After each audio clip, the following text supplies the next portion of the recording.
वो तो मुझे मिला होता तो मैं 20 चप्पल जूता मारा होता उसको। वो मुझे मिल जाए तो मैं 20 जूते उसको मारूं। इससे बड़ा कुत्ता तो वो है। दूसरा वाला उसका पता नहीं क्या नाम है, नाम नहीं याद पड़ता है, लेकिन दूसरा वाला तो इससे बड़ा कुत्ता है। साथियों ने मारा, वो मारा कहाँ? वो तो बहुत बड़ी गलती कि उनको ऐसे मारना ही नहीं चाहिए था। मारना जूता, लात, चप्पल इतना मारिए कि कम से कम ऐसे लोगों को सबक हो कि दोबारा ऐसी गलती न करें। उसको मारना चाहिए तो इतना मारना चाहिए कि कम से कम 6 महीना साल भर हॉस्पिटल में रहे, ताकि उसे समझ में आया। उसको देखने के बाद लोग डरें कि किसी नारी का अपमान नहीं किया जाए। नमस्कार, मैं हूं मदन राज और आप देख रहे हैं राज तक न्यूज। मैं इस समय मऊ सदर में हूं। बता दूं कि हमारे साथ अनिल यादव हैं, जो समाजवादी पार्टी के जिला उपाध्यक्ष हैं। तो अनिल जी, राज तक न्यूज चैनल में आपका स्वागत है। बहुत बहुत सबसे पहले आपको और आपके चैनल को बहुत बहुत धन्यवाद। अध्यक्ष साहब, हमारा सवाल है कि जैसे डिम्पल यादव जी पर मौलाना साहब बोले थे और उसी हिसाब से समाजवादी कार्यकर्ताओं द्वारा उनकी पिटाई हुई है, इस पर क्या कहेंगे आप? देखिए, समाजवादी कभी जातिवादी नहीं होता और जातिवाद से तो मैं बहुत दूर रहता हूँ, लेकिन जो उस मौलाना ने जो माननीय डिम्पल जी के खिलाफ अभद्रता की है, वो तो क्षमा योग्य नहीं है। किसी भी समाज के लिए क्षमा योग्य नहीं है। किसी भी बिरादरी का, किसी भी कास्ट का आदमी हो, उसके साथ ऐसा अगर कोई अभद्रता करता है तो ये क्षमा योग्य नहीं है। वो आधी आबादी है। और नारी सम्मान की लोग बात करते हैं, वो मौलाना नहीं, वो भाजपा का वोटर है। वो भाजपा का वोटर है। मोदी जी के साथ उसकी तस्वीर भी है, योगी जी के साथ भी तस्वीर है।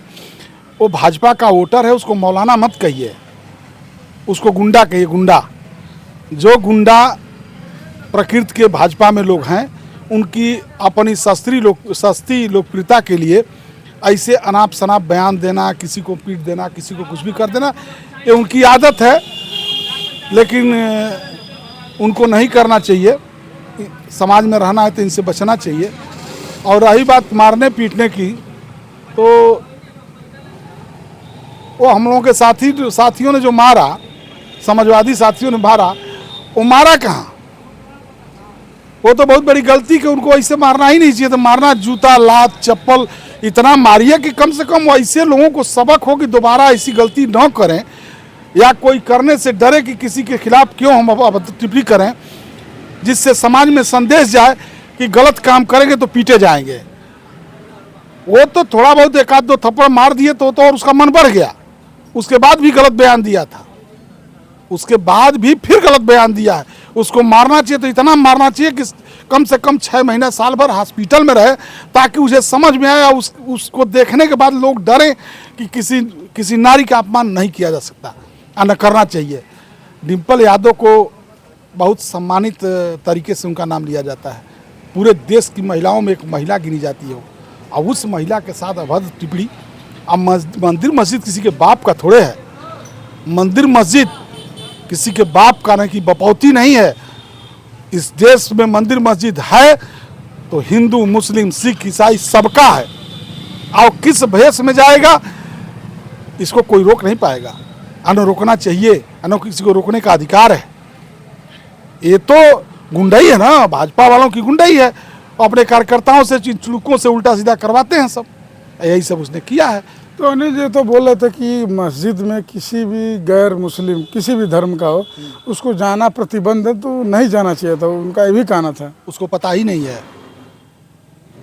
मंदिर से, मस्जिद से जब नमाज पढ़ के लोग मुस्लिम भाई निकलते हैं, तो हिंदू लोग जाके बाहर खड़ा होते हैं कि दुआ कर देंगे, कुछ फूंक देंगे तो हमारा कल्याण हो जाएगा। नहीं, वो बोला कि अंदर, मस्जिद के अंदर किसी भी मुस्लिम, चाहे हिंदू हो चाहे मुस्लिम हो, किसी को भी जाना नहीं चाहिए। मैं बता रहा हूँ, मुसलमान, वो कोई मुसलमान नहीं है, उसको मुसलमान में नहीं मानता।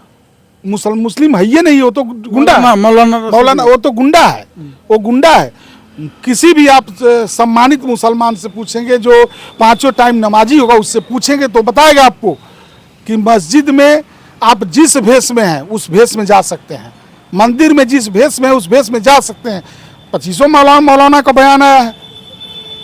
कोई गलती डिम्पल जी ने कही। जो जिसका जो वेशभूषा है, आप हिंदू रीति रिवाज है, सनातन का रीति रिवाज है, सनातन धर्म जो में कोई नंगा भी रहता है, कोई लाल पहनता है, कोई पीला पहनता है, कोई काला पहनता है, कोई कैसे पहनता है, तरह तरह के भेष में लोग रहते हैं। साधु संत नहीं रहते हैं, अवघड़ नंगे नहीं रहते हैं, क्या मंदिर में नहीं जाते हैं? तो मंदिर मस्जिद में जाने के लिए किसी भी कपड़े का, किसी भी तरह का कोई पाबंदी नहीं है। ये सब उसकी गुंडई है। वो तो मुझे मिला होता तो मैं 20 चप्पल जूता मारा होता उसको। वो मुझे मिल जाए तो मैं 20 जूते उसको मारूं। ऐसा है। मारने लायक काम किया है। अब क्षमा मांग रहा है, अब माफी मांग रहा है, फिर कुछ बोल दे रहा है। उसके साथ एक और मौलाना है। ये 2-3 प्रवक्ता बनते हैं अपने आप को बीजेपी का, और डिबेट में बैठते भी हैं दोनों। इससे बड़ा कुत्ता तो वो है। दूसरा वाला, उसका पता नहीं क्या नाम है, नाम नहीं याद पड़ता है, लेकिन दूसरा वाला तो इससे बड़ा कुत्ता है। ये सब जूता खोर हैं, इनको जूते से मारना चाहिए, क्योंकि ये किसी का सम्मान करना जानती नहीं। वो केवल पैसा और टीआरपी, बीजेपी से पैसा मिलता है, उस पैसे के एवज में ये बिके हुए लोग हैं, जा करके डिबेट करते हैं। तो अनिल जी, कुछ लोग तो बोले थे कि इतना बड़ा अपमान किए डिम्पल जी का, और अखिलेश यादव जी एक शब्द भी नहीं बोले, सिर्फ वोट के लिए। अखिलेश होना, मतलब मैं क्या कहूँ, अखिलेश की बराबरी करना हिंदुस्तान में किसी नेता की बस की बात नहीं है। वो सोच रहे हैं कि अखिलेश डिम्पल जी पे अगर बयान कर देंगे तो अखिलेश जी कुछ बोलेंगे। अखिलेश जी उस तरह के आदमी नहीं है। अखिलेश जी कभी गलत बयानी नहीं करते। उन्होंने नारी पर ही छोड़ दिया कि नारी सम्मान में नारी ही बदला लेंगी, हमको बोलने की ज़रूरत नहीं है। इसी के एवज में जिस दिन डिम्पल जी के ऊपर बयान किया, भाजपा वालों ने इधर उस गुंडे से बुलवाया, और उधर लोकसभा के बाहर भाजपा के कार्यकर्ता, भाजपा के नेता, सांसद बाहर नारा लगा रहे थे, नारी सम्मान बर्दाश्त नहीं, नारी सम्मान बर्दाश्त नहीं, नारी का अपमान हुआ है, आधी आबादी का अपमान हुआ है। किसके लिए बोल रहे थे? सरकार भी उन्हीं की है, सरदार भी उनका है। किसके लिए बोल रहे थे? नहीं, आप चाह रहे थे कि कानूनी कार्रवाई होना चाहिए। कानूनी कार्रवाई होनी चाहिए। कानूनी कार्रवाई भी नहीं हुई। अब बेमतलब का प्रोटेस्ट कर रहे थे। मणिपुर पर क्यों नहीं प्रोटेस्ट करने गए? डिम्पल जी ने बोला है कि मेरी बात पे तो लोग सब पूछ रहे हैं, मेरे ऊपर अभद्र टिप्पणी किया, मैं कोई बयान नहीं देना चाहता। लेकिन मणिपुर में जिस कर्नल की औरत को नंगा घुमाया गया, उस समय क्या भाजपा वाले मर गए थे? कि भाजपा की महिलाएं, भाजपा की जो भारतीय जनता पार्टी में जो महिलाएं हैं वो मर गई थी? वो कहाँ गई थी? उस समय करना चाहिए था। तो ये सब देखिए, भाजपा की चाल चलन चरित्र सब कुछ गंदा है। ये सब इनके उसमें है, डीएनए में है। ये सुधरने वाले नहीं हैं। ये अपने करेंगे तो रासलीला, हमने अगर कुछ बोल दिया तो करेक्टर ढीला हो गया। तो नहीं जी, कुछ वो तो मौलाना जी के बयान भी दिए थे कि वोट के लिए हमें कुछ बोल नहीं सकते हैं अखिलेश यादव जी। कौन? वही मौलाना रशीदी बोले थे एक चैनल पर कि वोट के लिए नहीं बोलेंगे हमें। हम वोट की राजनीति करते ही नहीं है, वो भाजपा वाले करते हैं। जो भाजपा वाले, भारतीय जनता पार्टी के जो चाणक्य हैं, जो कहते हैं वही वो कहते हैं। हम लोग वोट की राजनीति नहीं करते। हमारे साथ पिछड़ा, दलित, अल्पसंख्यक, दुखी, पत्रकार, हर लोग हमारे साथ हैं। हम सबका जो है कि सम्मान करते हैं। हम क्यों बोले भाई? तुमने गलत किया, उसकी सजा जनता देगी, कार्यकर्ता देंगे। राष्ट्रीय अध्यक्ष की बोलने की क्या जरूरत है? ज़्यादा ताकतवर है, ज़्यादा पावरफुल है, आके हमसे मिल ले, मैं बता दूंगा कि क्या औकात है मेरी और तुम्हारी क्या औकात है। उसको उसमें अखिलेश जी, डिम्पल भाभी, ये लोग बोलने वाले नहीं हैं। डिम्पल जी से पूछा गया, डिम्पल जी ने बयान दे दिया कि मणिपुर जाइए, मणिपुर प्रोटेस्ट करो, यहाँ मत करो, मणिपुर प्रोटेस्ट करो। अनिल जी, आप मऊ जिले के जिला उपाध्यक्ष हैं और मऊ से जो बलिया मार्ग बनने की तैयारी चल रही है, बयानबाजी शुरू हो गए। भाजपा नेता ए के शर्मा जी कहते हैं कि मैं बनवाऊँ, और आपके सांसद राजू राजी बोलते हैं सदन में कि मेरे वजह से बनने जा रहा है। तो कौन है इसका असली हकदार? ये सब टीआरपी लेने की कहानी है। कौन ले ले? आज की डेट में मऊ जनपद में, मैं मऊ जनपद ही देख सकता हूँ। मऊ जनपद में क्या पूरे प्रदेश की ये हालत है कि पत्थर अगर लगाया है पिछली सरकार ने तो उसको तोड़ करके इस सरकार के नेता जो है कि अपना पत्थर लगवा करके, शिलापट लगवा करके और टीआरपी लेने की होड़ लगी है। मैं देखा हूँ अपने मऊ जनपद में कितने पुल शिवपाल जी ने बनवाया, चाचा शिवपाल जी ने कितने पुल बनवाए, और आज की डेट में जाइए सब पुलों पे शिलापट वहाँ के विधायक का, भाजपा के विधायक का और मुख्यमंत्री का लगा हुआ है। तो ये लोग केवल टीआरपी लेने के चक्कर में है। अरे वो क्या कहेंगे जो अपने जनपद मंत्री होकर के अपने जनपद की बिजली व्यवस्था को नहीं सुधार पा रहे हैं। अपने जनपद में लोग कह रहे हैं कि मेरे यहाँ 5 घंटे 6 घंटे बिजली आ रहे, तो बोल रहे हैं कि जय श्री राम, जय श्री राम बोल देने से बिजली आ जाएगी। वो आदमी रोड क्या बनवाएगा? उसको लूटने से फुर्सत रहे तब ना। गुजरात को लूटा, यहाँ इसको लूट रहा है। तो लोग बोले कि कल यहाँ का विकास पुरुष साबित हो रहे हैं। अरे कहीं नहीं, सब बकवास है, वो सब बकवास है। देखिए इस रोड की बात जहाँ तक है, जो टीआरपी लेने वाली यहाँ तक की बात है, तो मैं आपको बता दूं, ये रोड 2015 में अखिलेश जी ने 58 जिलों को 4 लेन से जोड़ने की घोषणा की थी। उसी समय ये ऐलान हो गया था कि पूरे प्रदेश की जितनी भी सड़कें हैं जनपद से जनपद को जोड़ने वाली सब 4 लेन की जाएंगी। आज सबके लिए आदेश पारित हो गया, सदन में पारित हो गया, काम भी शुरू हो गया। 16 और 17 2 साल बचा। 17 चुनाव था, 16 में जो हुआ, जो काम हुआ। अब वही देख लीजिए, टांडा से लेकर के आजमगढ़ तक काम हो गया 16-17 में। उसके बाद सत्ता चली गई, जोगी जी की सरकार आई। जोगी जी की सरकार में 8 साल में केवल आजमगढ़ से मऊ तक बना। उसके लिए किसी की होड़ नहीं बची थी, कोई टीआरपी लेने वाला नहीं था, सस्ती लोकप्रियता लेने वाला कोई नहीं था। आज जब मऊ में आके रुक गया है, तो अब मऊ से बलिया की टीआरपी लेने के लिए सच कहें तो सबसे पहले राजू राय जी ने नितिन गडकरी जी से जा करके कहा कि अब ये पहले प्रदेश का राजमार्ग था, अब राष्ट्रीय राजमार्ग हो गया, या आपके अधीन हो गया है।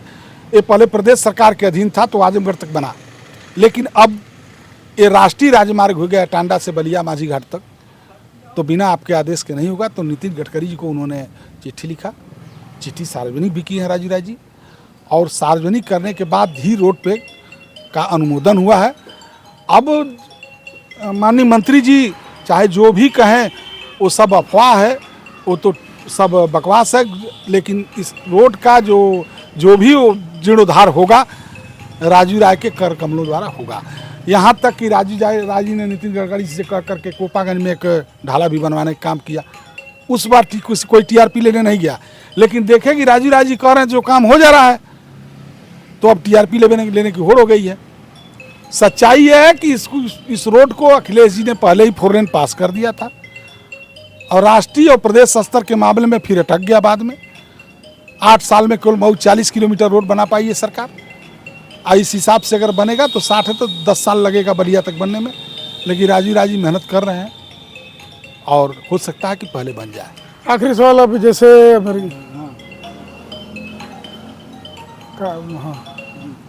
आखिरी सवाल अनिल जी हमारा कि जिस तरह अमेरिका के राष्ट्रपति डोनाल्ड ट्रंप ने टैरिफ लगाया हिंदुस्तान पर और विपक्ष हमलावर हो गया, इस पर क्या कहेंगे आप? देखिए, अमेरिका शुरू से हमारे देश का दुश्मन रहा है। आज से नहीं, जब से मैंने होश संभाला है, मैं यही सुनने में आता था, सुनते थे समाचारों में कि अमेरिका हमारा हमेशा विरोधी रहा है, रूस हमारा हमेशा सहयोगी रहा है, चीन हमारा हमेशा विरोधी रहा है, पाकिस्तान हमारा विरोधी रहा है, ईरान हमारा सहयोगी रहा है, इजराइल हमारा विरोधी रहा।